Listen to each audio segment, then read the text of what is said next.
This video is brought to you by War Thunder. Today, I'm gonna show you the best Warframes that you wanna have right now in 2025. We will go over how they work, what makes them so strong, where you can farm them for yourself, and of course, I also have builds prepared, both endgame as well as easier beginner ones. As always, big shout out to all our generous channel members who help me keep the lights on, and now, let's jump right into it. Now, before we jump into the first frame, I gotta make a quick but very important disclaimer because otherwise the comment section is just gonna burn me alive. First of all, as with every top 10 list in the world, there is of course subjectivity and own opinion involved here.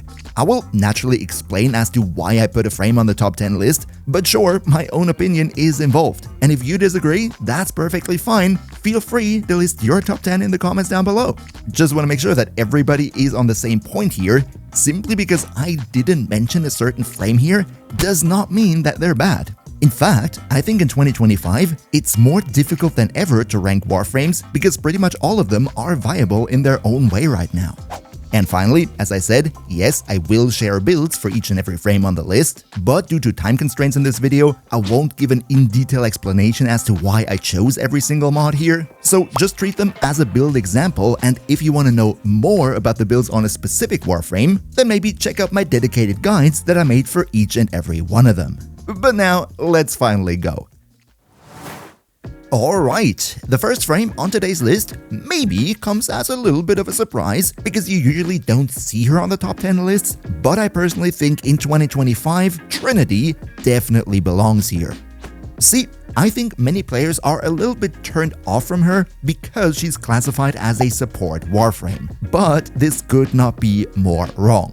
I mean, sure, you have great supportive capabilities, like giving infinite energy to yourself and the entire team, being able to keep yourself and your entire team alive at just the press of a button, healing, and much more. However, Trinity can also be played offensively as a nuke if you build into her, as well as into a weapons platform type of playstyle, because she has an augment that gives you a crap ton of crit chance, plus so much damage reduction with the right combination of her skills that it's basically 100% impossible to ever die. Oh yeah, and did I mention that she can armor strip the enemies around you too? Yep, that's true. Trinity is really the full package. Immortal, support, offense, armor stripping enemies, whatever you can think of, Trinity can do it. This right here is an example build that I personally like to play on my Trinity. This right here would be a simpler early game build with easier to acquire mods, and especially for Trinity, more than for other frames, even on lower investment builds with not all that many mods, she's already extremely darn good. And if you're now sold on her, then you can farm her for yourself by buying the main blueprint simply from the market, and then her components drop from the Amberless boss fight on Pluto, meaning you have to be through the entire star chart to technically farm her. However, you can also get her from the Debiri circuit, which you might have access to earlier, which I think might be a good idea to go for, because not only can you get her potentially earlier this way, but if you go for the circuit farm, you will at the same time gain access to her Vampire Leech augment, which is definitely cool. And as always, if you could maybe leave a quick like for the video, that'll be super nice because it always helps me big time with the YouTube algorithm. Cheers so much for your support. Up next, it's time for the first gentleman on today's list, and that would be none other than Mr. Owlman himself, Dante. Dante returns right from the 2024 top 10 list because he's not only as good as he was last year, no, in my personal opinion, he even got better in 2025. So let's take a look at it. First off, his kit is a little bit complex to explain, so I'm gonna keep it as short as possible.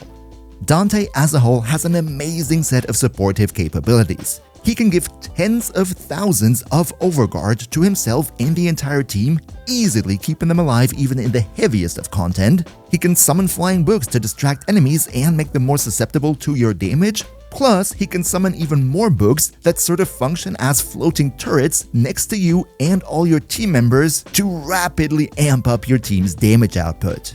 And as if that's not enough, he also has an exalted magic book weapon that deals simply ridiculous amounts of damage. I recently made an updated guide on him and I was blown away. So yeah, if you want to support your team, Dante is the man for you, And if you rather keep all those supportive capabilities for yourself and deal a whole lot of damage with your own hands, then he does that as well. One specifically great tip that I have, especially for solo players here, would be turn Dante into a Spectre for yourself, because then you can play as any other Warframe, summon your Dante Spectre in mission, and that Spectre then is gonna supply you with all these buffs that I previously mentioned without you having to play him yourself. The perfect solution for solo players. As for the builds, this right here is my current preferred Dante loadout, plus the loadout for his Exalted Tome weapon that I have right here. And while the mods that I use are relatively late game here, for Dante in specific, I don't necessarily want to give an early game build, because in order to get him in the first place, you will have to get through most of the story, meaning new players are probably not even gonna play him. As to how to farm him in specific, you first have to complete the Deadlock Protocol as well as the Whispers in the Wall quests, so as I said, relatively late in the game, and then you can get his parts from the mission node Armatus on Deimos. Alternatively, if your drop RNG isn't good, you can also talk to Lloyd in the Sanctum Anatomica and buy his parts for Vessel Capillaries, a resource that drops in said mission. But now, right over to the next, and that would be Zephyr, who was already part of our 2024 top 10. See, Zephyr is just absolutely incredible in many different situations, and I still don't know why not more people play her. First of all, if you play her, you basically won't have to ever worry about survivability, because with her third ability, she puts a sort of windshield around her that redirects any gunfire away from her, making it so that only melee attacks and certain type of AoEs like explosions can even hit her in the first place. So as long as you play with both eyes open, you're effectively untouchable. And not just that, it also makes Zephyr a great defense frame, because if you mod a little bit into higher range, then this windshield around you will be so big that you can simply stand on top of the defense target and no enemy will ever be able to hit it. Yes, that's true, you can try it for yourself. However, this is of course not the only thing. Her signature ability would be her tornadoes that pull in enemies that get too close, and whenever you shoot into the tornado, the damage and status effects that you deal to it will be spread between every enemy inside of them. Oh yeah, and did I mention that you also have a grouping tool, so you can even pull the enemies from further away into the tornado? And if you also like flying over your foes and carpet bombing the ever-living crap out of them, then you will love War Thunder. That's right, baby, I'm talking the most comprehensive vehicle combat game ever made, available now for free on PC, consoles, and mobile devices, with 2,500 playable tanks, planes, helicopters, and battleships across 10 different nations, ranging from the 1920s all the way up to modern-day fighter jets and main battle tanks. See, War Thunder is your one-stop shop for the best vehicle combat experience out there. With 70 million players and an unmatched amount of high-quality PvP battles, there's simply no better game suited for fans of military history. You like boring health bars? Yeah, me neither. That's why War Thunder not only has incredibly detailed vehicles, realistic graphics, and authentic sound effects, but also one of the most sophisticated vehicle damage systems in gaming, so that you can damage every part of a vehicle. My personal recommendation would be the air combat in realistic mode, because here you really need to know the aerodynamic properties of your plane in order to get your crosshairs in on the opponent. Play War Thunder now for free on PC, PlayStation, Xbox, or mobile devices, and sign up using my links in the description. New players and those who haven't played for 6 months will receive a massive bonus pack on PC and consoles, including an exclusive vehicle decorator, Eagle of Valor, for that extra bit of drip. But let's now get back to Zephyr and take a look at one of her builds. This right here would be an example. I go for a lot of range because that's ideally what you want to do, and this then right here would be a more easy to put together version of that build. If you want to farm Zephyr for yourself, then the way to get her is go into your clan's dojo over to the Tenno Lab, where you will not only get her main blueprint but also the blueprints for all of her components, then you can simply build her in your foundry. Now, if you like speed, then the next Warframe on today's list is for you, and that will be Gauss. See, Gauss in general is kinda sorta viewed as the quote-unquote perfect Warframe because his kit is so well designed and so synergistic. If I wanted to explain every single detail, we'd still be sitting here in half an hour, so I'm gonna gloss over a lot here, but the main thing about Gauss is that his abilities are focused around his special battery mechanic. In short, with him, you want to move around a lot and as fast as possible to keep your battery charge as high as you can. The higher your battery charge is, the more damage reduction you will get, the more fire rate, attack speed, casting speed, everything speed you will get. Plus, if you keep the battery charge high for long enough, you can actually get completely and utterly invincible. So yeah, as you also see in the background right here, Gauss is a great weapons platform, especially for active players and ideally used on those tile sets that are a little bit bigger to allow you to bring all that speed down into the level. But in terms of builds, this right here would be what I personally like to go for, bringing a lot of power into the mission, plus right here, a version that is a little bit easier to put together. If you want to get Gauss for yourself, then simply buy his main blueprint from the market, and then the components, you will get them from the Disruption mission Kappa on Sedna. Up next, it is time for my main, my love, and probably the one Warframe that most of you will disagree for a top 10 list because they find him boring. Of course, I'm talking about the one and only Revenant, the, by the way, most played Warframe of 2024. First of all, one thing that I want to make very clear here is that yes, everybody who says Revenant is boring to play is absolutely right. So why is he on the top 10 then? Well, the reason why he is so boring to play is just because he's that busted OP that he turns even the most difficult content into absolute child's play. Let me explain. Most of us know Revenant for his second skill, Mesmer Skin. This will give you a number of charges that block incoming damage no matter how high the damage is. Meaning, effectively, even against level 10,000 enemies, you still won't go down at all. Revenant is the most invincible, most survivable frame in the entire game and will probably always be.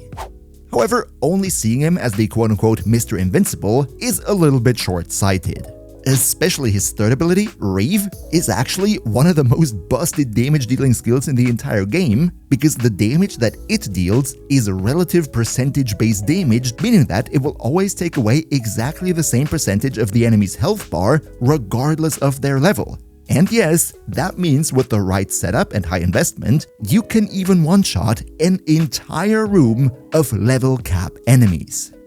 But yeah, in general, I think every Warframe account should have a Revenant because at some point there's always this one mission that you end up struggling with, and having that quote-unquote emergency Warframe at your disposal is very darn good. So, how do you farm Revenant for yourself? In order to get his main blueprint, you gotta complete the quest Mask of the Revenant in Cetus, and then his components drop from bounties in the Plains of Eidolon.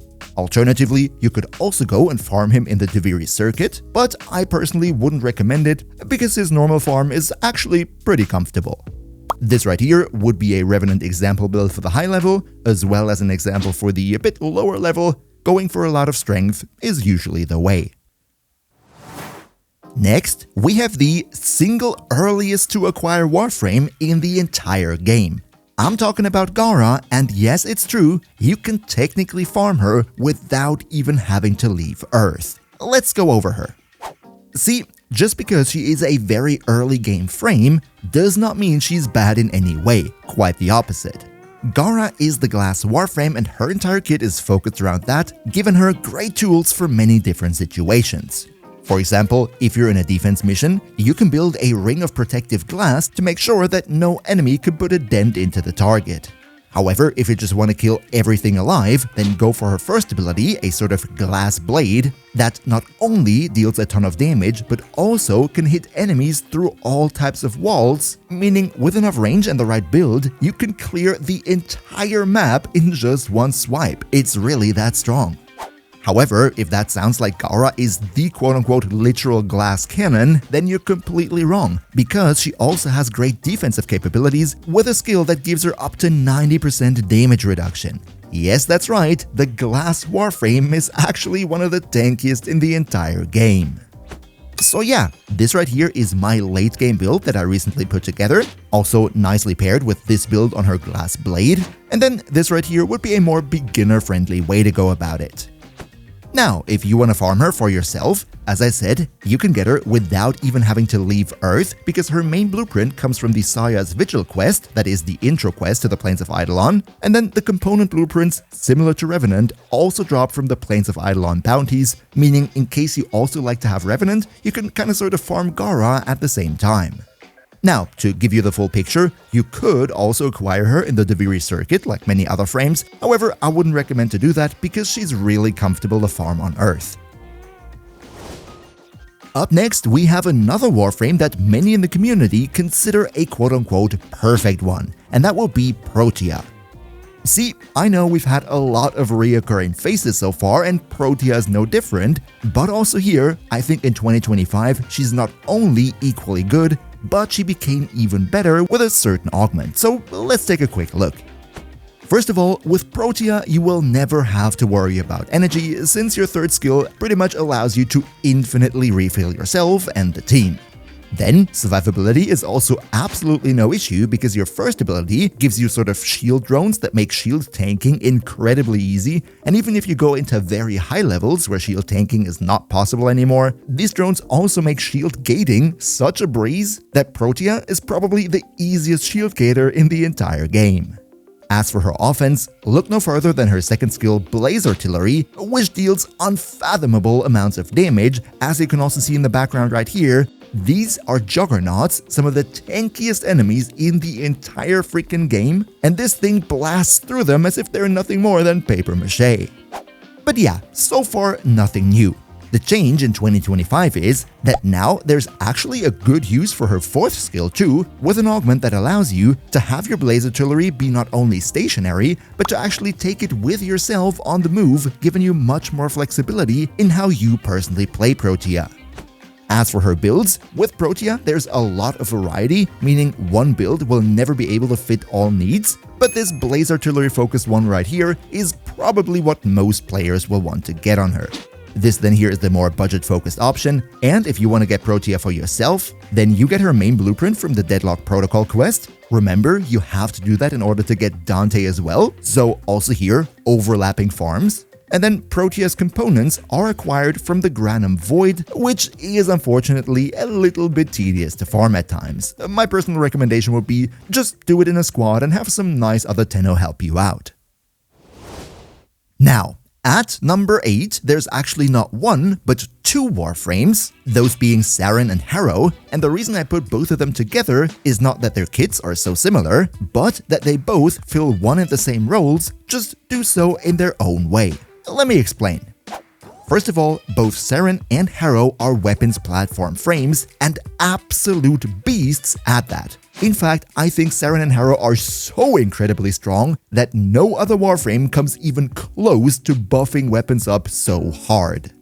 Now, since we have two Warframes here, of course I need to keep the ability overviews a little bit briefer, but basically what it comes down to is Harrow is the king of red crits. His entire kit focuses around giving as much crit chance as possible to your guns, especially if you go for headshots, but he can also support himself and the team with basically infinite energy, infinite shields, as well as more fire rate.